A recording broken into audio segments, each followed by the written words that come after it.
সাতক্ষীরা জেলা আশুন উপজেলা দর্শক আইতলা।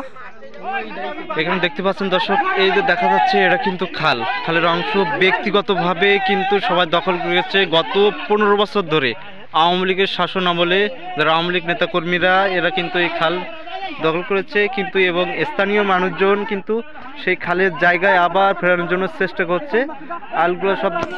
খালগুলো যেখানে বাধা আছে, যেখানে আল দিয়ে দিয়েছে সব কিছু কিন্তু তারা কিন্তু বাধাগুলো সবগুলো খাল উন্মুক্ত করে দেওয়ার জন্য চেষ্টা করছে। দর্শক আমি একটু দেখানোর চেষ্টা করছি আর কি। ওখানেও কিন্তু কাজ চলছে বিভিন্ন জায়গায়, 3 জায়গায় কিন্তু সকাল ধরে কিন্তু এই খাল খনন চলছে আর কি। খালের সমাধান করেছে স্বাধীনভাবে সাধারণ মানুষ অনেক পরিশ্রম করছে, যেহেতু আমি আপনাদেরকে দেখানোর চেষ্টা করছি।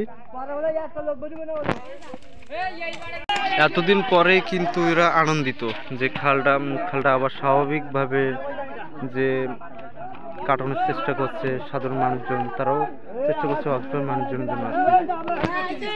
এগুলো সব খাল সব দখল নিয়েছে ঝাঁসির মতন, কিন্তু তারা কাটানোর চেষ্টা করছে স্বাধীনভাবে, তারা চলাফেরা আবার নদীর যে খালগুলো যে পানি প্রবেশ করবে স্বাধীনভাবে তার রয়েছে বিভিন্ন ধরনের কাজ করছে। দর্শক এই ছিল আমার শেষ আপডেট আইতলা থেকে।